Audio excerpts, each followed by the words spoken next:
I'm Sue Stockdale, and welcome to the Access to Inspiration podcast, the show where you can gain inspiration from people who may be unlike you. We hope their stories and insights enable you to transcend your day-to-day challenges and reflect on what you are capable of achieving.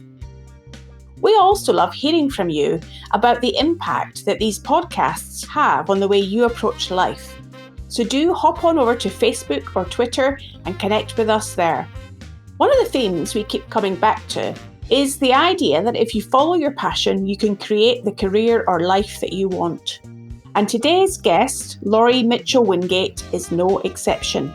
Starting with a childhood love of astronomy, she has found a way to integrate her passion and work together.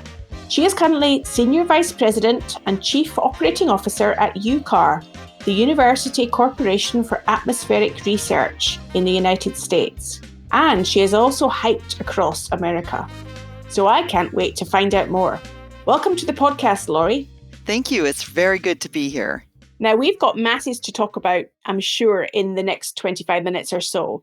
And I'm particularly interested to discover more about your love of astronomy. And perhaps there's a good place to start. Where did your interest in astronomy begin? I have a lifelong love of astronomy, but I remember the earliest real interest was when I was in the fourth grade. I had moved to a new location with my family in California, and I really wanted to go to this one elementary school that had a science program. And I was so excited to actually go to that school, which was a public school. And the very first thing I did was tear into that science textbook to look at what I could see in astronomy. And at that time, all you really saw were these little fuzzy bubbles of this is what Venus looks like, this is Mars. And I was so disappointed that that is all I could see in that textbook. But I loved the field, and I have always been passionate about astronomy. And was that something that your family had helped you to get interested in? Where did it come from? No, my family didn't actually. It was really interesting. I couldn't tell you where that spark emerged from, except for just curiosity about the night sky and just really having an interest in that. Now, my family was very much into electronics and they were an engineering focused family. And so maybe some of the interest in technology came from that part of my family, but astronomy was something that I alone in my family was very passionate and interested in. And then how did you pursue that once you'd been disappointed by those books at school? How did you then further your knowledge and your interest? By the time that when I was a child and I was actually going to summer camps and things like that, I would always look for those that had some kind of an astronomy element of it. And I spent a lot of time as a child in camp in these very dark sky areas where we would throw our sleeping bags down on the ground and just watch the sky for hours. And I just loved that. It was such an amazing feeling. So when I got into college, when I actually went into a college experience, I started taking astronomy classes. And that really sparked my interest even more. So I was very fascinated with it and had the opportunity to observe with telescopes and read more about it and learn more about it. And from there, I just went into reading. So reading became my passion around this. Cosmology and physics and everything that makes up the universe became something that I was really passionate and interested about. And when you look up at the night sky, Lory, what is it that's going through your mind? Wow. So many things. The questions that come from that, such as if the universe is expanding, what is it expanding into? One of the most fascinating moments in time for me was when the Hubble telescope focused its attention on the darkest part of the sky for a brief period of time. And what came back out of that observation were just thousands of galaxies. That was a pinnacle moment for me. I printed off that picture off the internet and I had it in front of me all the time because it was so powerful to say, I can't even see that, and yet it's there. I have to say that even as recent as this month, I have invested in a new telescope. I mean, this has been a lifelong passion for me. And I'm preparing to go out into the dark skies and take some astrophotography. So it's never left me. It's just a passion. It's wonderful to hear you speak with so much enthusiasm. And you're reminding me of a previous podcast guest that we had, JD Bartow, who's an astronaut. And he talked about that emotion he felt looking down at Earth from space for the first time. And I kind of get a sense that almost you're displaying that same sense of emotion looking up at space from Earth. That's right. I love to read astronaut versions. They write books about what their experiences have been like. And I remember one particularly poignant statement from one astronaut who said that when he turned his view away from the Earth into outer space, into the space, it felt so uncomfortable. And he immediately wanted to return his gaze to Earth because it's such an unknown and it's such a darkness. There's so much out there that you don't know. It's a very powerful emotion that it evokes when you look into outer space and when you look out into the sky. And how did you take that interest then into making it part of your career? Was that a conscious choice or did it just evolve over time? It's interesting. It actually just evolved. Everything in my life sort of meshed into one moment in time. So I was in an engineering family. I helped the family business by soldering and developing antennas and receivers, which was a part of what our family business was about. And then I went into policy research, and then I went into aerospace and project management. And then I found myself in the National Radio Astronomy Observatory. And it was like my passion around electronics and astronomy and radios and receivers all kind of meshed together in this one opportunity. It was very powerful. I remember the day that I had just finished a backpack because I love to go out in nature. And I had taken some friends to the Very Large Array in New Mexico. And I was standing in the visitor center of that huge radio astronomy observatory. And I said, why can't I work at a place like this? Why is it that I can't bring my knowledge and experience to bear? And it was within a year I had been offered a job there. And it was the perfect combination. It just led me right there. Wow, it's amazing when you perhaps put that request out into the universe and somehow it came back. That's right. That's right. I found that having that vision of where you want to go and what you want to do and stating it out loud and just aligning yourself to move in that direction, they're very powerful. It really helps you change your life and move in a whole different direction. So, across the course of my career, I have worked in at least 4 different industries. And that intent and that desire is absolutely something that you need to put out there. So these things don't just happen by chance. As you say, you're setting your sights on what you hope that you will be able to accomplish in terms of your career. I also understand, Lory, at the beginning of your studies, that you were particularly interested in the arts and creativity. And I'm wondering how that's played a role in your career as well. So the arts are absolutely essential to me. And so when I was a child, I really loved drawing. I loved drawing and actually wanted to go into a field of art, but I was sort of dissuaded around that because of, well, you may not actually make a living. It may be very difficult to make a living in that field. What I did was I looked at how I could use my creativity in different fields. And one of those fields was project management, where I actually learned that you can be highly creative in a structured environment. And that was something that I had never considered before. I thought art was very unstructured and everything else was structured, engineering, for example. But when I started to understand that you could be highly creative in a discipline such as research or science, it opened up a whole new world for me. And have you got any examples of how you did that, how you applied that creativity in those disciplines? In project management, for example, and systems engineering, 2 of the fields that I'm really embedded in and that are part of my everyday experience, I really researched very deep research about what was in those disciplines that actually make them work very well, what makes them work and what is very useful for us.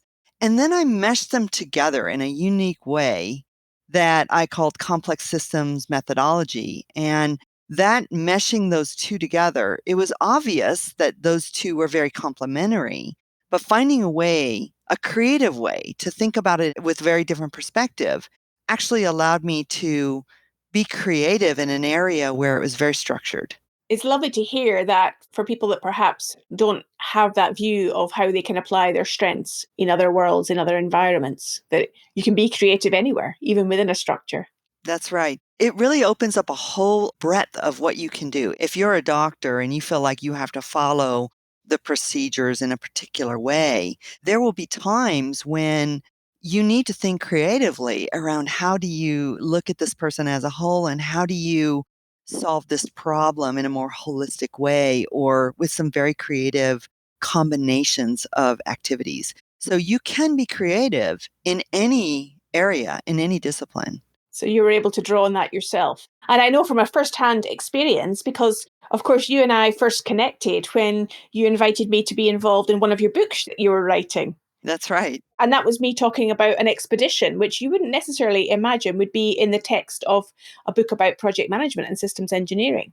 My approach was to look at project management and systems engineering within very different experiences to try to tease out how those experiences were enabled or even made better based on the structure. So it is quite a unique thing to have within that type of textbook.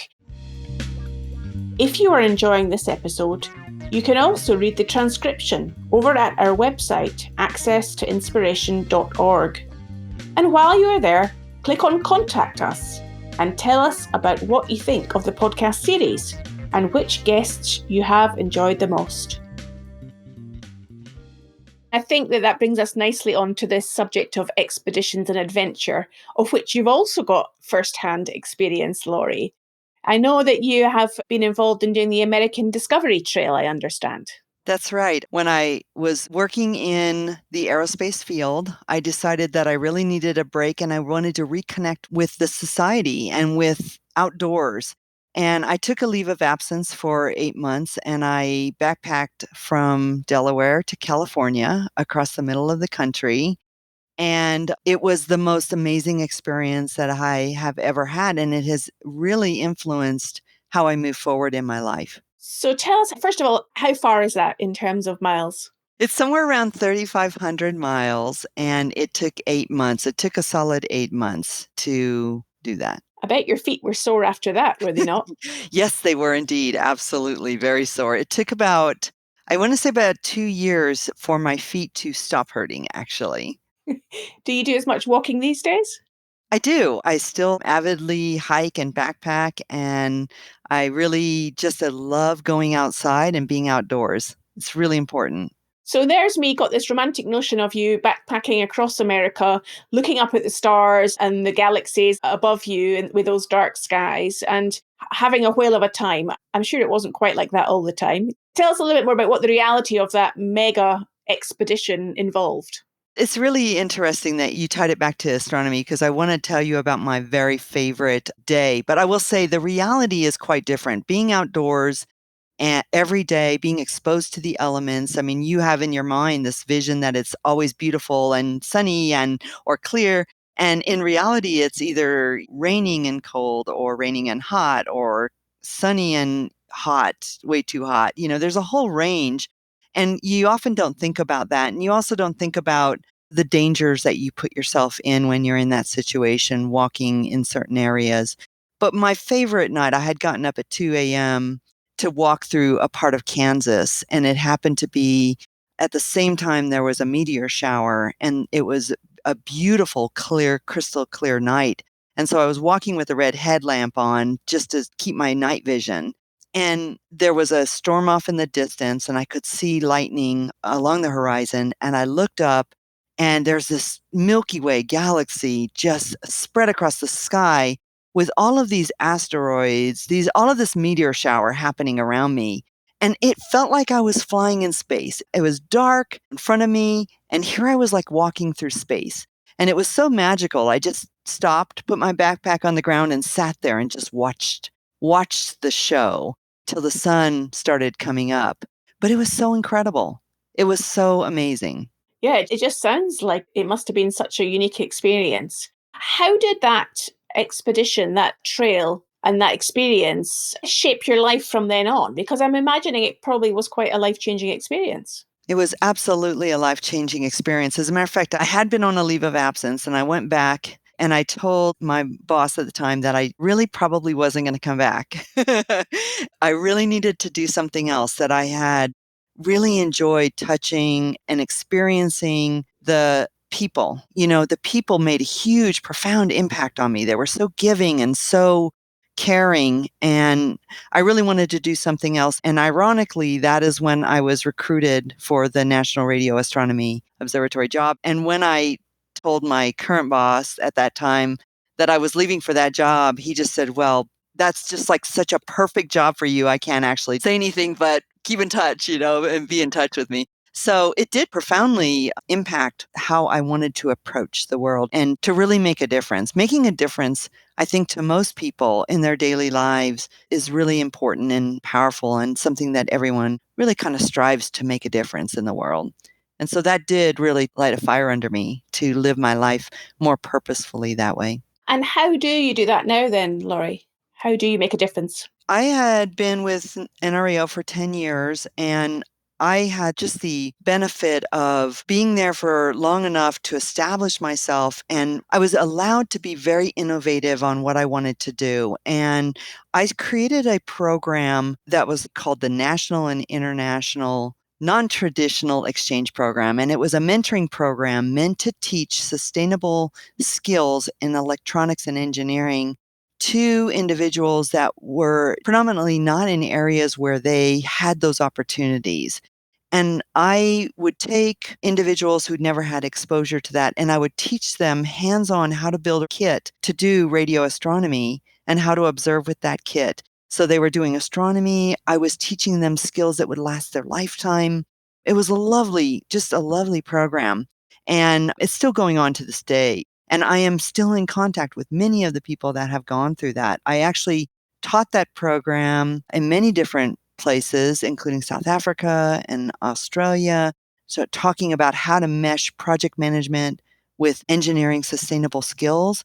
And that mentoring program continues to go on. I have 11 active mentees right now that I am mentoring still. That's amazing. So you really are making a difference every day. I feel like if I can lift someone else up to achieve things that they never thought possible, that is the best thing in the whole world I could ever do. That is truly something that is just a very powerful thing. When I see someone achieve something based on what they've learned and what they've been able to strive for, it's just incredible. I completely share that perspective with you, Lory. So how did you move on from there to UCAR, where you are now? What's different about your role now, and how does that add to your interest in astronomy? Yeah, great. Thank you. So when I had just returned from doing 6 weeks of training in project management and engineering in South Africa and Japan, when I got back from that trip, I was being recruited for this position that I'm in now. And I was speaking to the CEO of the company I was at NRAO, and I said, what do you think about me taking this other opportunity? I'm kind of ready to do the next step in my career. And I've always had a very respectful, open relationship with all of my previous bosses so that they always know if something's on the horizon and they can't get caught off guard. And he was extremely supportive, and he said, this really is a really great next step for you. What appealed to me in this position was it was about Earth system science. And there is one part of the organization is the Mauna Loa Solar Observatory. And so there was a component of astronomy. There was a component of Earth system science, modeling and computing, which I really love, and field campaigns and really putting instruments out there, instrumentation. All of these elements, I thought this is a really good fit for me for the next step in my career because I can help advance science in very powerful ways for individual humans, where astronomy is nice from a visualization and a vision kind of perspective. You look at the sky and you wonder, but you look at the earth and you know that you can make a difference. You know that you have it in your power to change the earth in a positive way.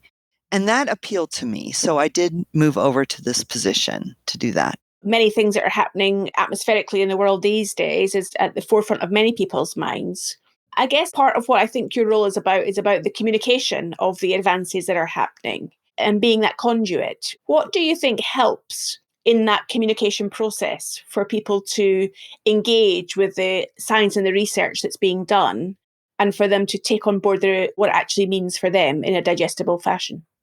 Part of our mission, you're right, is communicate, educate, convey information to ensure that the outcomes of the science are well distributed and well known, and that we're actually educating and training the next generation of scientists so that they can take on the work and do even better work, more work. It is so important to communicate these. And what I'm seeing as very essential is that we connect to people in ways that it makes a difference in their lives. And so one of our mission elements is to take our research and operationalize it to make a difference in people's lives. So one of the ways that we do that, for example, have to do around life and death from storms. So doing the research that provides trends so that we can notify people to leave the area so they are not negatively impacted. That has a very personal connection to me because my sister lives in New Orleans and she lost her home to Katrina and everything in it. And so just the thought of having enough time to have warnings so that people could take what they need and leave and save themselves is so powerful. And that mission in itself, that is one of the things that we really strive to do, is operationalize it so that individuals can really use that science for themselves. And that's like a really practical way of people, as you say, applying the science and thinking about how it makes a difference in their lives on a daily basis, potentially. So if you were to think about meeting the leaders of the G20 nations, for example, the most powerful economies in the world, and you had a few moments to convey to them some of the learnings and insights that you've gained, both thinking about astronomy and earth sciences, what would be the kind of key messages you would offer to them? I think one of the most profound is that we must think of our Earth as a system, and we must think of our solar system as part of that Earth system. I love to watch when there's solar activity and it translates on the Earth to aurora, and you can actually see that there's an interaction between the sun and the Earth. Everything on our earth is interconnected. The things that we do as humans and everything, the water and the ground, everything's interconnected, the air. And I think we don't look at things in that perspective, and we must, because when we fix certain things, it might break other things. So we have to look at it from that system's perspective. The other thing I would love to say is we are a world of waste. We waste water, we have resources that pile up plastics. The waste that we generate, when you look at what we leave behind in space, what we leave behind on the moon, what we leave behind in our oceans, the waste is a very powerful problem that we must address. And then I would say food and hunger, we must find a way to address this in a way that the population of this earth, they are not ever hungry. Why should they ever be hungry? And it's a distribution problem. It is really, truly a distribution problem. And I would love to have those three things done, just those. Well, I think you've really given us a sense of interdependence, not only in what you've just been mentioning there about how the world is a system and we've got to look at it in that way, but I get the sense of the systemic way that your world has evolved from the sky to the earth, to following your passion, and by giving back and helping the next generation to look at the world in a different way as well. So it's been a very connected conversation from my perspective, Lory. I've really enjoyed speaking to you today. Thank you. If people want to find out more about you and the work that you do, how might they connect with you? I think the easiest way is through LinkedIn. I am very active on LinkedIn, and it points to many resources that I have, websites and videos that I've done that people can go and explore a little bit more. Fantastic. Well, we'll put the links to your LinkedIn profile on the show notes, so I'm sure people will follow up with you via that route. It's been fantastic to talk to you today, Lory, and thank you so much for your time. Thank you very much. I appreciate the opportunity. Well, Lory's story reminded me about how we are so interconnected with the earth and can make a positive impact on it. Next week, we look at the subject of inspiration from a composer's perspective, where it comes from and how it can be used to create music that has a positive impact on others. Join me then when I will be talking to Chris Tolley.